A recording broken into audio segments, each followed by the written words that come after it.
Good morning, everyone, and welcome to this Evershed Sutherland PROPcast.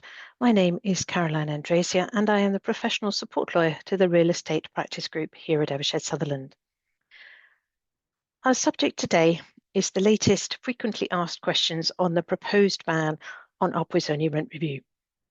Those of you who are frequent PROPcast listeners may remember that the September edition covered the draft legislation as it was then, looking at that draft law condition by condition. So today's PROPcast is focusing on where we are now, what's remained the same as it was in September, and what has changed. And most importantly, we'll consider the deals that are being done now that might be affected by the ban. So our first FAQ. What is the present status of the legislation, or rather, is the ban already in force?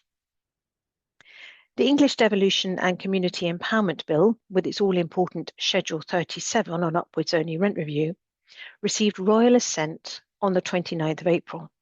However, and this is crucial, it's not yet in force. It's very typical for new legislation to be brought into force piecemeal, and different sections of the Act will be brought into force at different times by regulations, secondary legislation. The expectation is that Section 37 won't be in force until the earliest of summer 2027 and maybe even early 2028. So there is some breathing space before the ban comes into effect.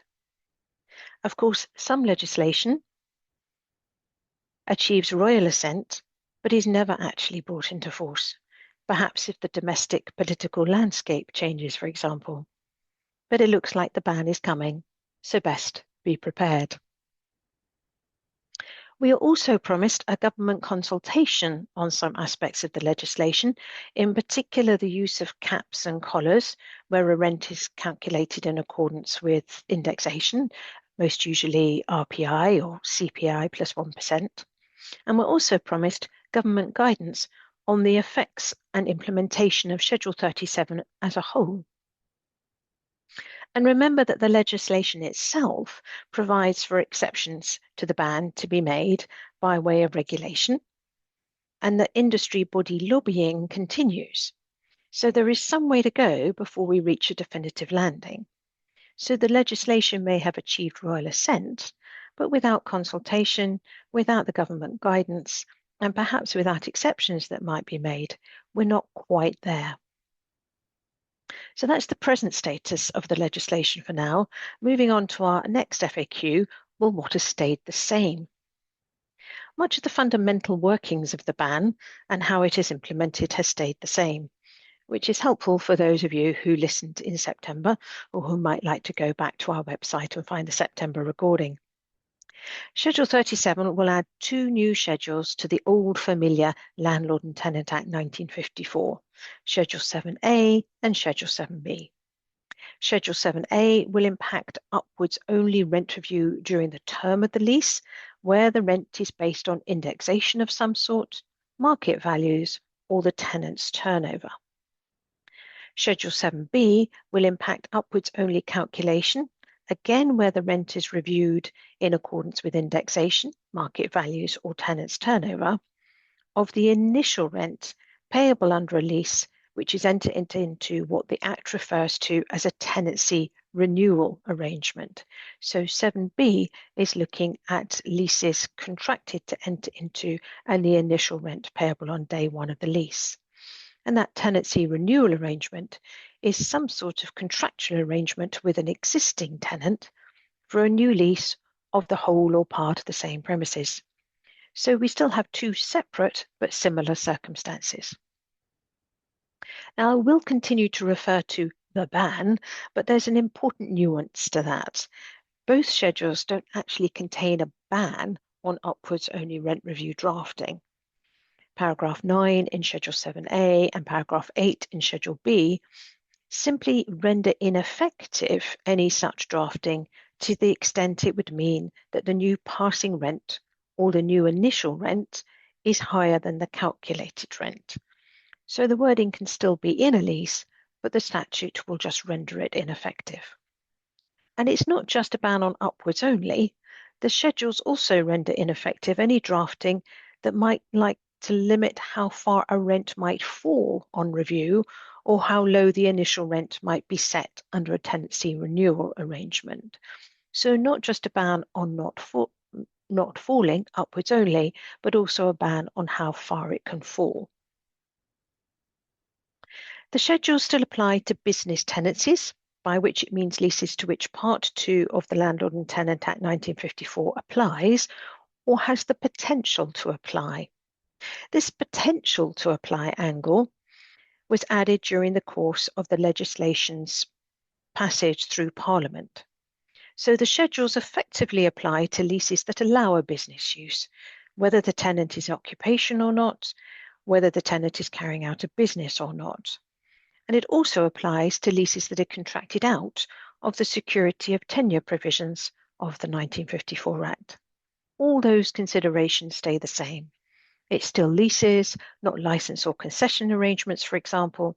It doesn't cover very short leases, which don't fall within Part 2 of the 1954 Act, but likely wouldn't have a rent review either.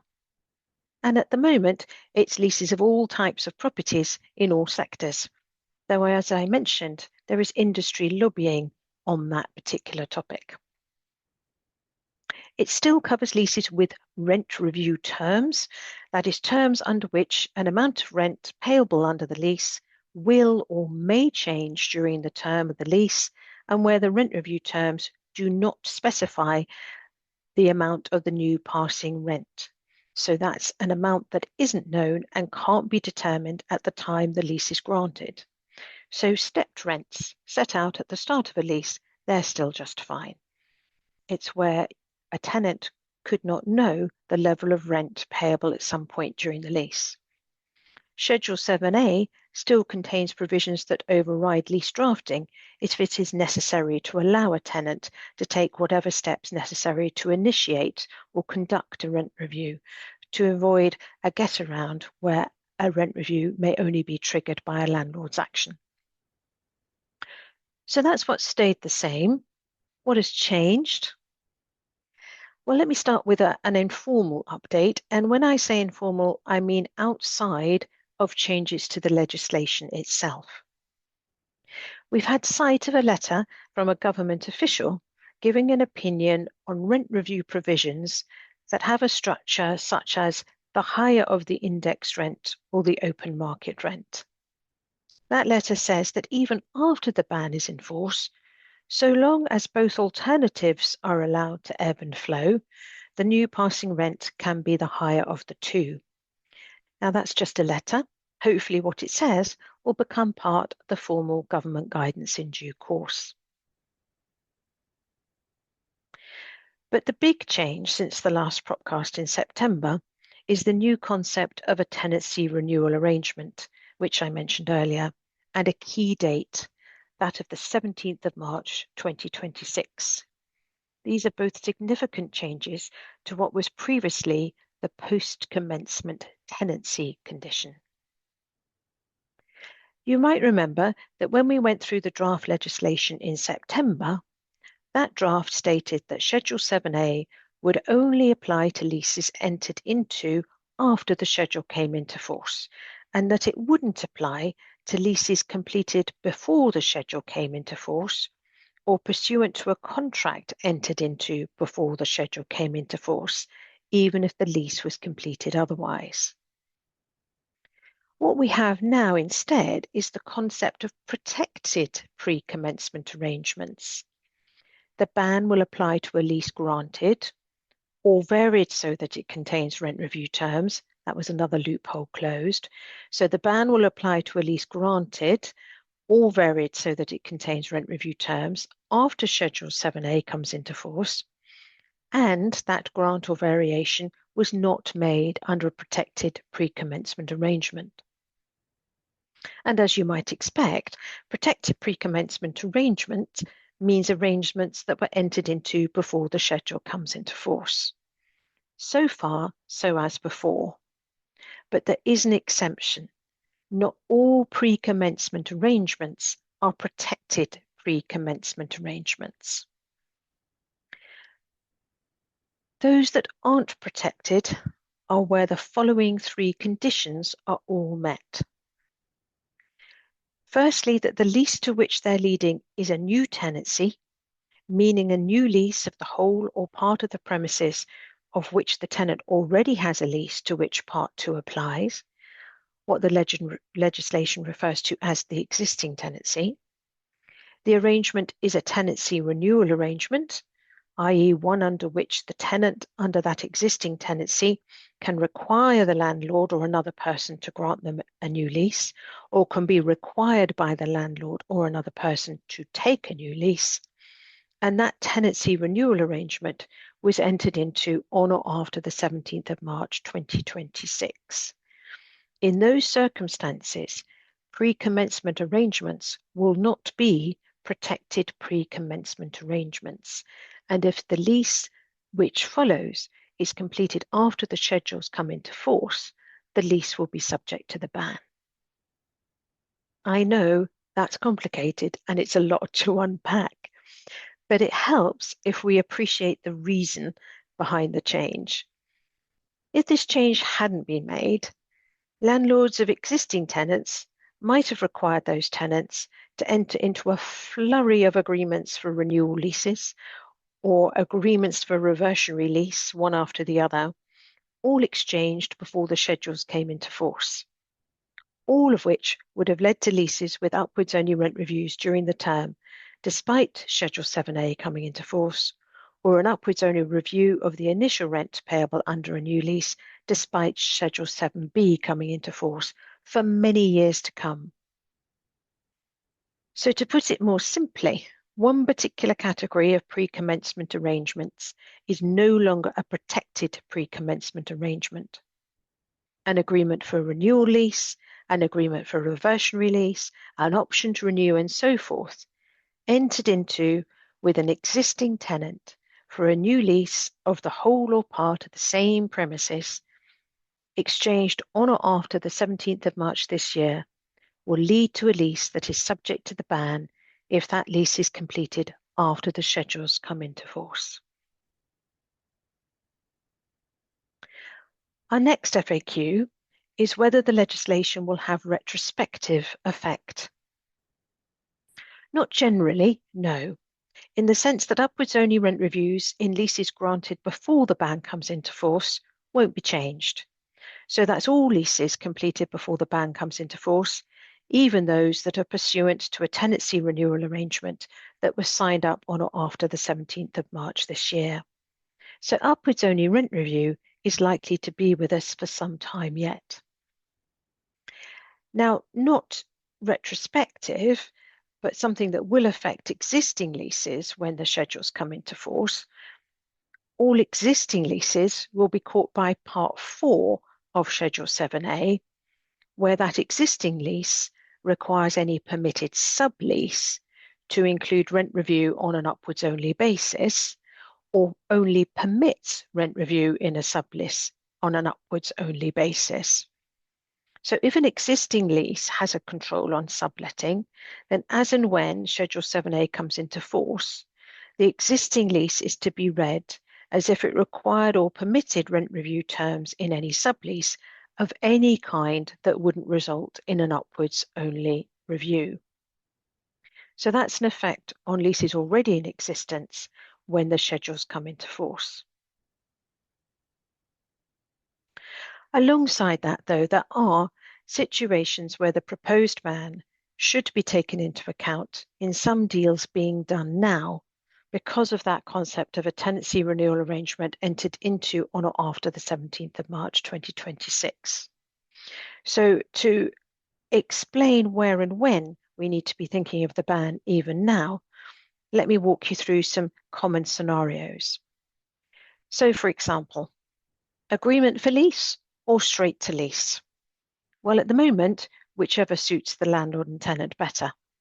If either the agreement is going to be exchanged before the schedules come into force, or the lease is going to be completed before the schedules come into force, then the ban won't apply. But a caveat here. I'm talking about an agreement for lease for a new lease to a new tenant of new premises, or to an existing tenant, but of different premises to that demised by the present lease. So in that straightforward scenario of a new letting to a new tenant, or the slightly less common scenario of a letting to an existing tenant but of new premises, then as long as the agreement is exchanged before the ban comes into force, or the lease completed before the ban comes into force, the ban won't apply to that lease. My next FAQ, having considered an agreement for lease or straight to lease, what about an agreement for reversionary lease or straight to reversionary lease? Well, here's where it gets more interesting. And what I mean is an agreement with or a lease granted to an existing tenant of the whole or part of their present premises. So either an agreement for reversionary lease or straight to reversionary lease. It's obviously now very clearly after the 17th of March 2026. So any such agreement for reversionary lease is going to be a tenancy renewal arrangement entered into on or after that date. It won't be a protected pre-commencement arrangement because it's with an existing tenant for a new lease of existing premises after the 17th of March. And if that lease completes after the schedules come into force, the reversionary lease will be caught by the ban, both for the setting of the initial rent payable under that reversionary lease, if that initial rent wasn't known at the time the agreement was entered into, and for rent reviews during the term. Now, tenants quite often prefer an agreement for a reversionary lease rather than completing the actual reversionary lease well in advance of their existing lease ending, and that's quite sensible. That means that they can postpone the payment of their stamp duty land tax on the reversionary lease until they actually complete the reversionary lease pursuant to the agreement at some time in the future. So this choice of whether to go for an agreement for a reversionary lease or straight to reversionary lease is one that sits across the landlord and tenant divide. The landlord would likely rather go straight to reversionary lease so that it can be sure the lease is completed before the ban comes into force. The tenant would likely rather proceed with an agreement for reversionary lease and wait to complete in the hope that completion doesn't need to be until the schedules are in force. So that's agreement for lease or lease, an agreement for reversionary lease or straight to reversionary lease. What about considering a longer lease or a shorter lease with an option to renew? A longer lease granted now, this side of the ban, may have upwards only rent review throughout the term for however many years that lease runs. But here's the catch with an option to renew. An option to renew contained in a lease that is completed now is by its very definition a tenancy renewal arrangement entered into on or after the 17th of March 2026. So an option by which the tenant of an existing tenancy can require the landlord to grant it a new tenancy of the same premises is a tenancy renewal arrangement. If the initial rent for that lease pursuant to the option is based on indexation, market values, or tenants' turnover, and isn't known at the time they sign up that option to renew, which is usually the case because an option to renew contained in the lease will be for a new lease many years down the road, then when Schedule 7B comes into force, it will apply to the option to renew. So the initial rent payable under the second lease, if and when drawn down under the option, will be subject to the Schedule 7B ban on upwards only initial rent. So there's quite a difference now when looking at the ban on a longer lease term initially granted or a shorter lease term with a tenant's option to renew. And the next question. So if all of this is sounding really rather complicated, could we perhaps just contract out of the new law? Well, this is a question we've been asked a few times, and I can absolutely understand the logic. These provisions will be added to the Landlord and Tenant Act 1954, and as we all know, It's absolutely possible and absolutely permissible to contract out of the security of tenure provisions of Part 2 of the 1954 Act. So it's a very sensible question to ask whether we'll be able to contract out of the ban on upwards only rent review that will be inserted into the 1954 Act. But regrettably, no. Schedule 7A and 7B contain anti-avoidance provisions, which will render void any agreement to the extent that it requires a tenant to make a top-up payment to reflect the difference in the amount of rent which results from the operation of the provisions of the schedule. There is no contracting out of these parts of the Landlord and Tenant Act 1954 so far. So finally, what should landlords and tenants be doing right now?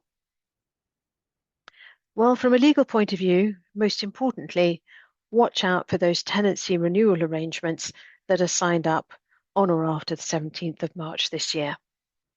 One place where they might be hiding is where the tenant exercises an option to renew in an existing lease, which leads to a second lease with its own option to renew. That first lease and the renewal option arrangements might well have been entered into many years ago, and so the first option arrangement will be a protected pre-commencement arrangement. But it's arguable that the second option to renew, which doesn't come into force until the second lease is drawn down, may well be a tenancy renewal arrangement entered into after that all-important date of the 17th of March. So that's our first thing to be doing now. Watch out for tenancy renewal arrangements after that key date. Secondly, look to your timings of exchange and completion. All leases completed this side of the ban coming into force may lawfully contain upwards only rent review for the rest of the term. As we get an idea of the implementation date for Schedule 37, we'll likely have a rush of completions. And whether you rush or delay will depend on which side of the landlord and tenant divide you're on, or the terms of the deal you've done. Thirdly, it might be appropriate now to amend subletting provisions in leases that are presently being negotiated to anticipate the effects of Part 4 of Schedule 7A, which will modify the drafting of your lease as to its requirements for rent review in subleases. And the soon-to-be published next edition of the Model Commercial Lease will do just this. There will, of course, be a whole host of other questions as we head towards implementation or not.